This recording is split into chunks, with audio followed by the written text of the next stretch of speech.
विग्रह में भगवान साक्षात विराजमान हो गए। पहले जो विग्रह का दर्शन किए हो और फिर प्राण प्रतिष्ठा के बाद तो आप देख लो साक्षात भगवान उनमें। और ऐसे अनुभव होते रहेंगे, आज नहीं सदा होते रहेंगे कि भगवान साक्षात विराजमान है। आप सभी को राधे राधे। आप चाहे तो वीडियो का यह भाग स्किप करके श्री गुरु जी के मुख से आगे के वार्तालाप सुन सकते हैं। आज की वार्तालाप में श्री गुरु जी से अयोध्या से आए एक भक्त ने पूछा कि महाराज जी, जब अयोध्या में राम जी की मूर्ति स्थापित नहीं की गई, उससे पहले वह अलग दिख रही थी और जैसे ही उसमें प्राण प्रतिष्ठा हुई तब से वह मनमोहक लगने लगी। क्यों ऐसा, क्या चमत्कार हुआ? कृपया आप इसके बारे में विस्तार में बताएं। राधे राधे। लाखों भक्तों के भाव पहले ही वह विराजमान है।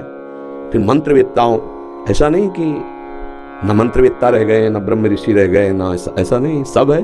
हाँ, बहुतायत नहीं रह गए। पर ऐसे ऐसे अभी मंत्र उच्चारण करने वाले चमत्कार प्रकट हो जाए। देखो प्रकट हुआ ना चमत्कार, समझ पा रहे आप?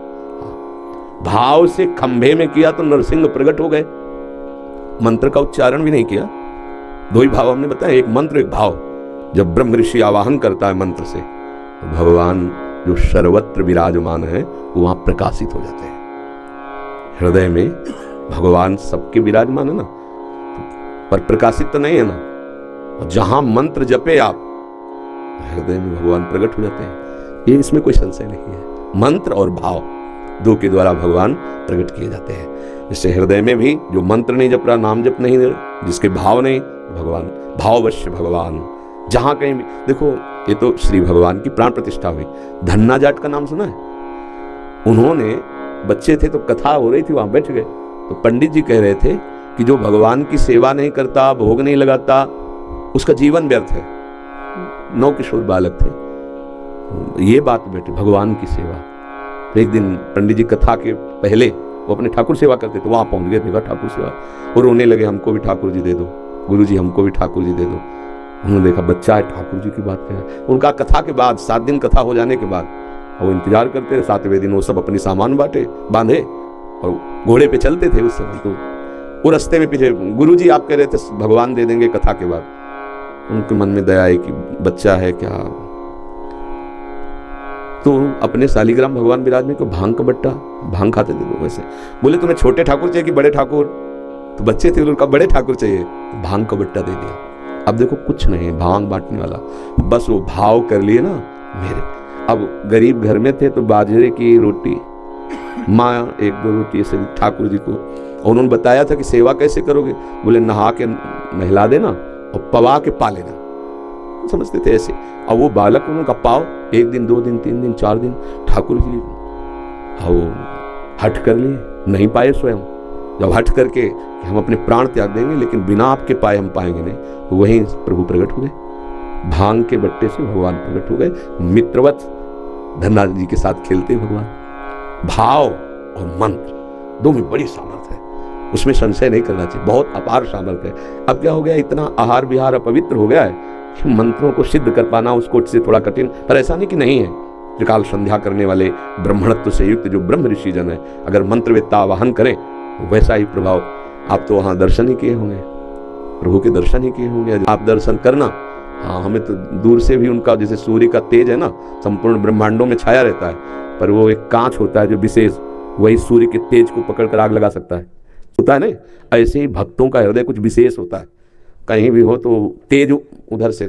तो जो तुम पूछ रहे हो, जो तुम वर्णन कर रहे हो, वो विराजमान वहाँ है, कनेक्शन यहाँ है, तो पूरी सूचना, पूरा भाव, पूरा यही समझ में आ जाए। भगवान सर्वत्र है, भाव के द्वारा, प्रेम के द्वारा प्रकट होते हैं। मंत्र और भाव के द्वारा कहीं भी भगवान को प्रकाशित किया जा सकता है। जैसे नामदेव जी ने कुत्ते में भगवान को प्रकाशित कर दिया, भूत में भगवान को प्रकाशित कर दिया। भाव और मंत्र में बड़ी सामर्थ्य है। अयोध्या में तो लाखों करोड़ों भक्तों के भाव जुड़े हैं और ब्रह्म ऋषियों के मंत्र, आचार्य कोटि के महापुरुषों का संकल्प, तो भगवान को तो प्रकाशित होना ही पड़ेगा। और भगवान तो वहाँ प्रगट में विराजमान है, क्योंकि उनका घर है। जैसे वृंदावन है ना, ये यहाँ प्रिया प्रीतम प्रगट में विराजमान है। बस थोड़ा माया के पर्दे हटे तो दिखाई देगा। ये दिव्य धाम है भगवान का, वृंदावन धाम, प्रेम धाम। तो अवध धाम, जैसे यहाँ कृष्ण जन्म का स्वरूप मथुरा, राम जी के जन्म का स्वरूप अवध, और ये लीला विहार स्थली प्रिया प्रीतम की प्रेम धाम है। बड़े भाग्यशाली जन हैं जो भगवान के नाम रूप लीला धाम से जुड़े हुए हैं, अपनापन किए हुए हैं, ये यहाँ भी भगवान है। बस यहाँ के भगवान प्रकट हो जाए, निहाल हो जाए। यहीं के भगवान को विशेष प्रकट करने के लिए हम सब जगह जाकर दर्शन करते हैं, भावना करते हैं। तो यहाँ के भगवान प्रकट हो जाए तो फिर एक दृष्टि बदल जाती है। सिय राम में, अब देखो दृष्टि बदल गई। सब जग जानी, उसे ना स्त्री दिखाई दे रहा ना पुरुष दिखाई दे रहा, यहाँ भगवान प्रकट होने का। सब प्रभु अपने आराध्य देव, जड़ चेतन जग जीव जत सकल राम में जानी, यहाँ के भगवान प्रकट होने का।